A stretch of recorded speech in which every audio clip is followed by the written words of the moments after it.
Hey there! Welcome to Achilles podcast, where we talk about different cities and cultures from all over the world. My name is Hassan. And my name is Hussein.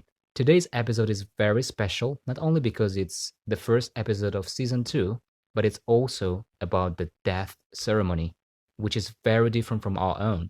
This ceremony is held in Toraja, Southern Sulawesi, one of Indonesia's largest islands. For them, respecting and celebrating the dead don't just mean giving them a proper burial, it also means living with them long after their death. Yeah, and our friend Nazar will share about this ceremony. And Nazar, could you please talk about Sulawesi Island and some ethnic groups that live there?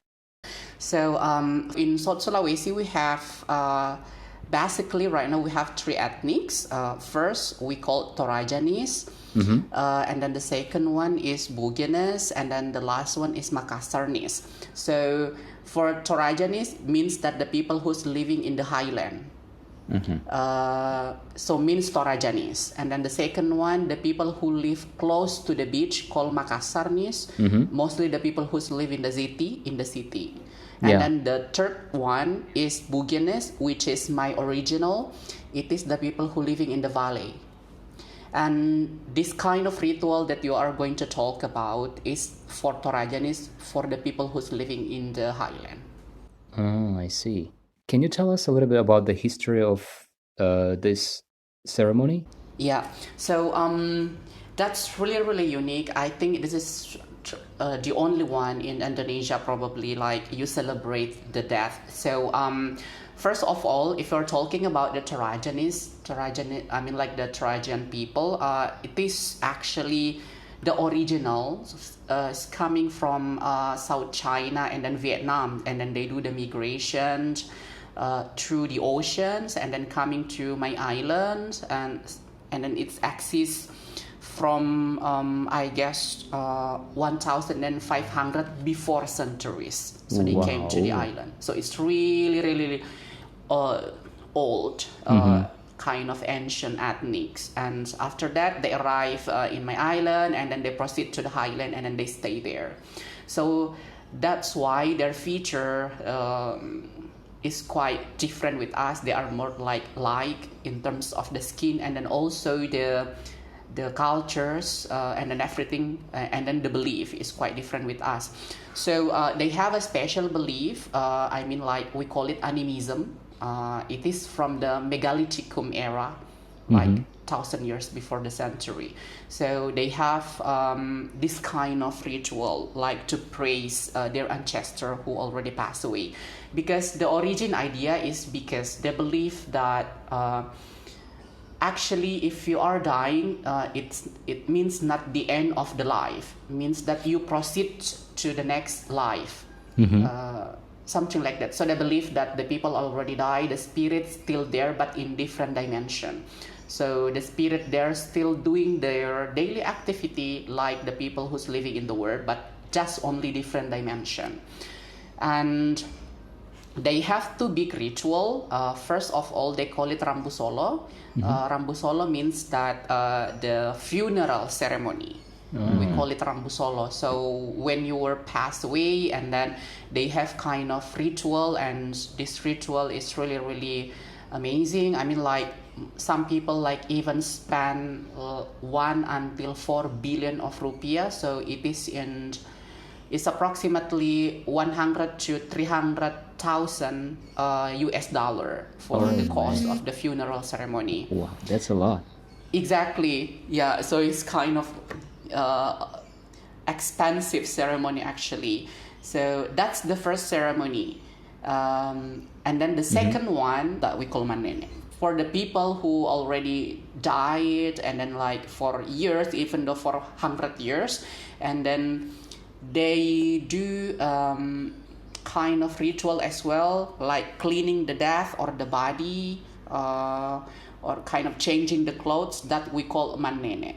So that's those basically two different ritual. The first one is for the funeral ceremony called Rambu Solo, when you just pass away, and then they kind of have a big celebration. And then the second one, for their ancestor who already passed away, but they want to clean the body and change the clothes.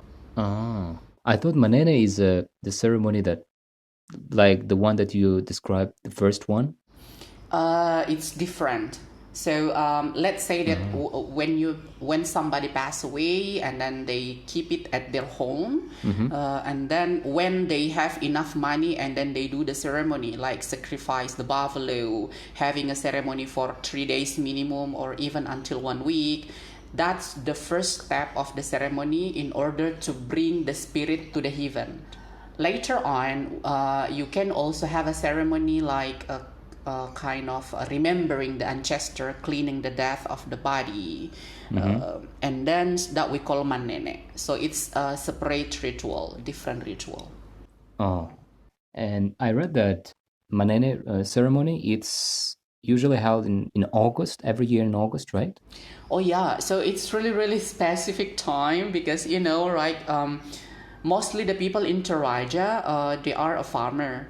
And then the harvest season is actually in July or August. So there are two reasons. The first, why they have it in July, because after the harvest season, of course, you have a budget. So you kind of, because it need a lot of cost to conduct the ritual of Ma'nene as well. And then the second one, mostly the people in Toraja come back to their hometowns, let's say in August, because they have a lot ceremony, other ceremony. Also, we celebrate our Independence Day in August, so they back in August. So that's why they conduct the ceremony in August. Oh yeah, makes sense. Exactly, because they want that their member of the family who's living far away from Toraja, they come back to the hometown. So it's Ma'nene, it's kind of ritual to gather the family. So for example, if you are a Christians and then you have kind of New Year's Thanksgiving Day or Christmas Day, and then you gather with all member of the family and then something like that. So they make it Ma'nene as a ritual or as event to gather all the member of the family. I read that the annual income is about $5,000, but how do they get so much money, $100,000? Oh yeah, well there is something. Like in Torajan people, they work really really hard. That first of thing, because probably because they have kind of some ceremony that need a lot of budget. So first of all, they need to work really really hard. So the money is coming from the family member is kind of donation, and then also they sell some stuff, and then also the money is coming from the harvest season, because when you harvest your rice, and then after that you can sell it and then you get the money. And they have to do that for every member of the family? This ceremony is actually not every year, but mostly it once in a 3 year or once in a 4 year. So it's a big celebration. And basically it's because it's something that you want to respect. So mostly for the people who if in your family member, that the one who you really respect, that's the one you have the Ma'nene ritual, for example, because Ma'nene ritual is held by your grandson or your son or the other family member. So mostly for those who already passed away for a long time ago, they did the Ma'nene.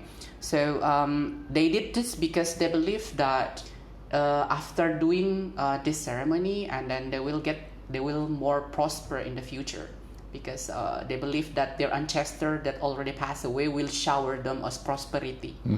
So basically you can do it for everyone who already passed away, but mostly for the senior citizen who already passed away, because it will gather a lot of family member. There is also something unique in Toraja. So for the baby under 5 years old, or for the baby that already passed away but they still don't have a teeth, and they have a special ceremony, and then they will not put you in the cave, but instead of they make a hole inside of the tree. We call it arat tree, and then they put the body inside the hole of the tree. Wow. So that's for the baby. It will, I mean, like, of course, because when your the body is decomposed on the ground or something like that, and then it will create a smell bath or something like that because the bacteria activity. Yeah. But with this tree, it just actually smell good like a perfume. Wow. And after both ceremonies, what happens with the body? In Toraja, when you pass away, there are 3 places. The first thing is they put it in the cave, so they make a hole of the stone and then they put it inside. So that's the first thing. And then the second one, they hanging on the cliff. Wow. The body. And then the third one, they because right now, probably because the cliff stone and then also the cave already occupied by a lot of dead body. So right now, because it is about the issues of the space, so they create a special house to put the body. So after the first ceremony, because when you pass away and then your body's still at home anyway, so after you finish the first ceremony, and then they will bring you to those 3 places, whatever that the family can afford. So of course the body's still there, and then after the Ma'nene, the second ceremony, and then they will take the body from those 3 places. I see. I hope it's not complicated explanation. A little bit. No, it's very different. Yeah, so different from ours. Yeah, but if you haven't had kind of enough money to conduct the Rambu Solo, means that the dads will still at the house. Oh, and how do they take care of the body? What do they do to keep the body like alive? Yeah, like alive. Okay, so they have a special herbs. And then that special herb is actually kind of a secret of the family member, because every family have their own recipe to have that special herb, and then they put it on the dead body. So it's kind of a traditional mummification, but it's different with the Egypt ancient culture. And I also watched that family members they feed the body. Yeah. They give them cigarettes and drinks. Yeah, exactly. So the concept is to make happy the family member who already passed away. Mostly they bring their favorite food, or also their favorite, for example, they have a special brand of the cigarette, so they bring the special cigarette. So it's kind of special cigarette. Yes. In Indonesia now we have a lot brand of cigarettes, so they have to remember that what kind of favorite cigarette his favorite in the past when he's still alive. So different that kind of things. Yeah, it's kind of offer to the ancestor who already passed away, to that death body, and to make them happy, because the more happiest of the spirit of the dead body, and then the more gift of prosper they will shower you. And they even change the clothes, right? Exactly, yeah. Mostly for the men, they kind of dress it with a suit, and then also the woman, they dress it with kind of really fancy wedding dress for the woman. Wow. And how many buffaloes and pigs should be sacrificed? This the number of the buffalo is actually depends on the class of the member of the family. So in Toraja, they have a certain status of the family. You have a royal family, and then also you have a kind of civil citizen, like me, for example. And then the last one is kind of slave or worker. But of course, a slave, it doesn't exist anymore until right now, but they have kind of the lowest class of the family member. So the number of animal is different of the status of your family. So sometimes for sometimes for the royal family, and then they sacrifice like 100 of buffalo, for example. Wow. And one buffalo is quite expensive. Somehow like more than 100 million, which is like one buffalo is equal with 10,000 US dollar.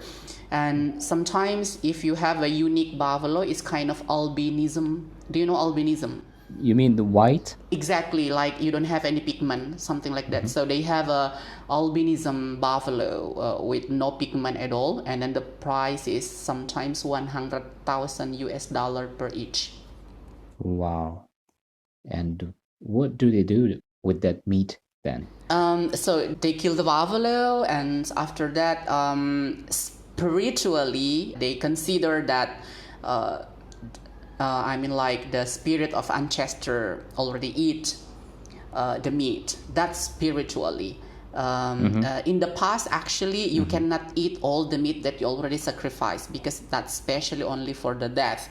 But right now, I mean, like because probably the kind of culture is a little bit changed because the situation, and then right now after they sacrifice the buffalo and then they do the ritual, and the family member can eat the meat, and then also they invite the people to eat the meat because when you have this ceremony, it's actually not the family ceremony anymore because it's kind of the city or the village ceremony, so everyone can come and then be a part of the festive, including eating the meat.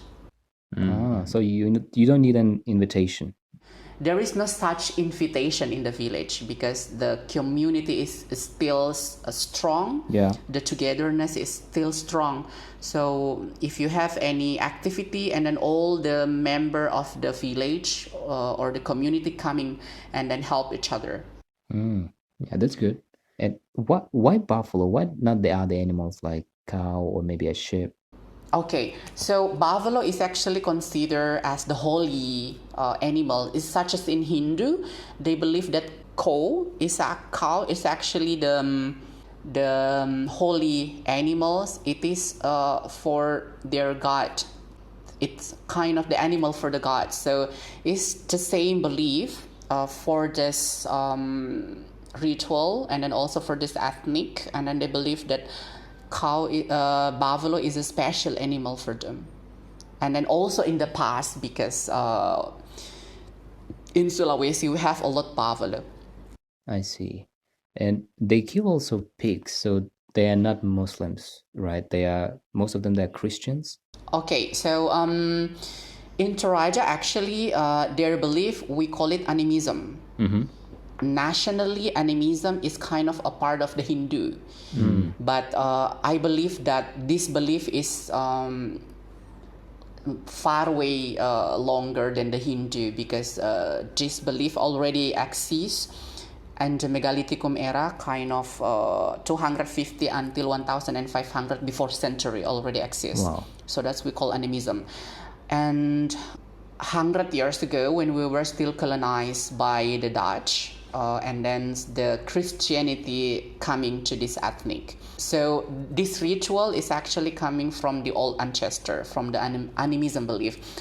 But right now, even though you are already converted to Christian, at somehow this ritual is still a part of your culture, even though you are Christian. Yeah, but they are not Muslim. Yeah, but you are Muslim, right? How so? I'm a Muslim, yeah, but we appreciate all the the difference, and then all the diversity in our country because we are a diverse country anyway. We are a diverse nation. I see. How long does it last? I mean, the ceremony.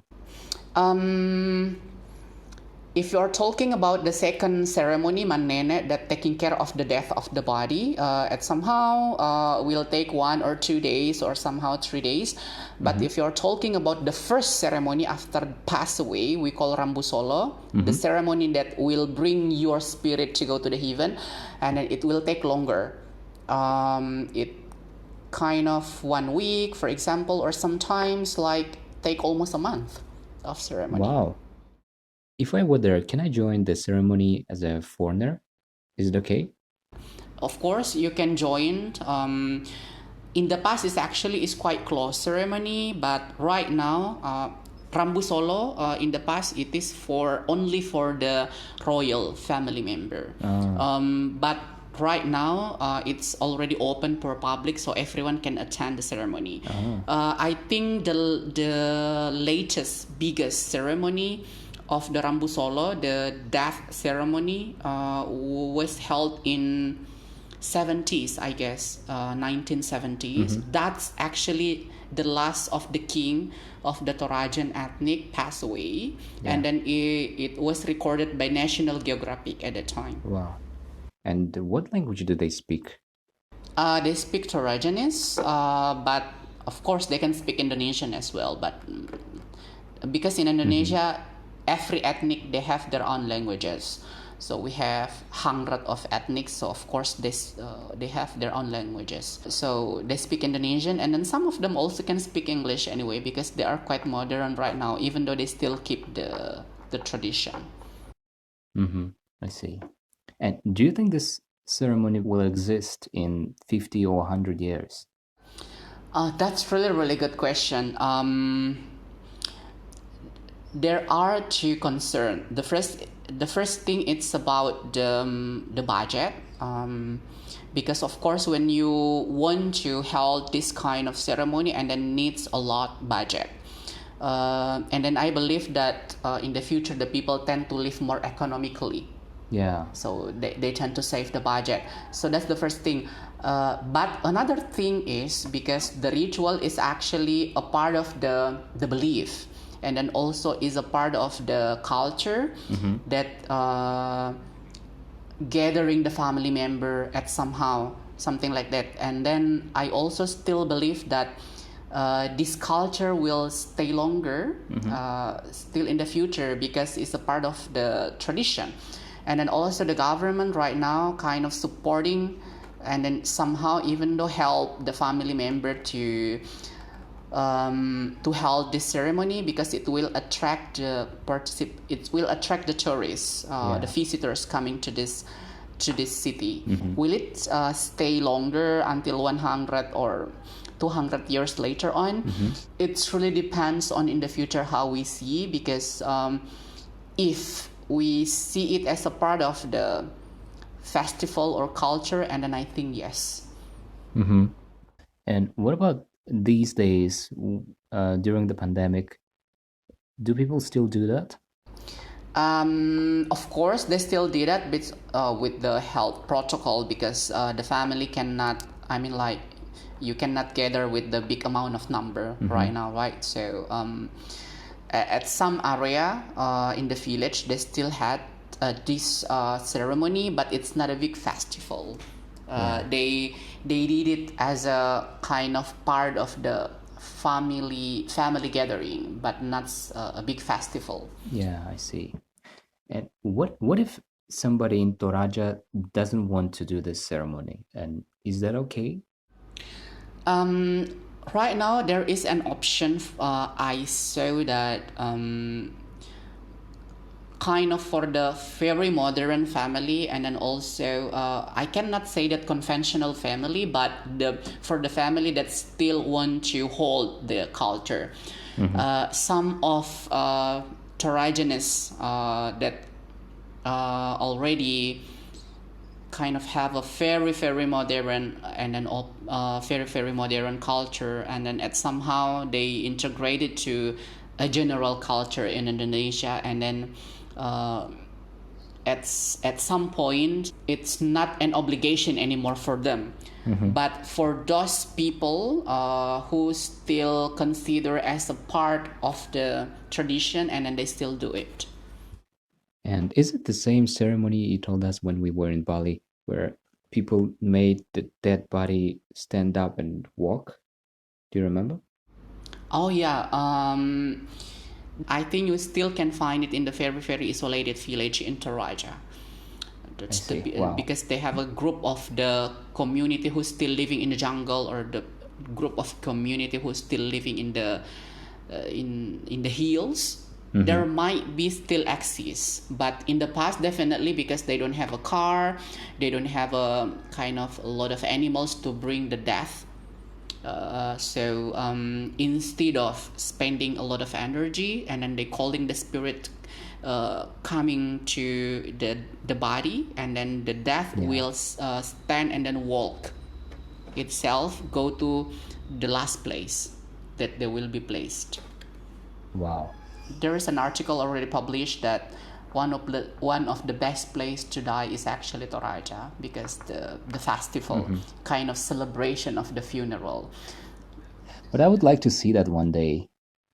Yeah, for sure. After this pandemic, and then we truly welcome you to come to Indonesia, and then probably you can come to Toraja. Nazar, thank you so much. Thank you so much for sharing this. Yeah, you're very welcome.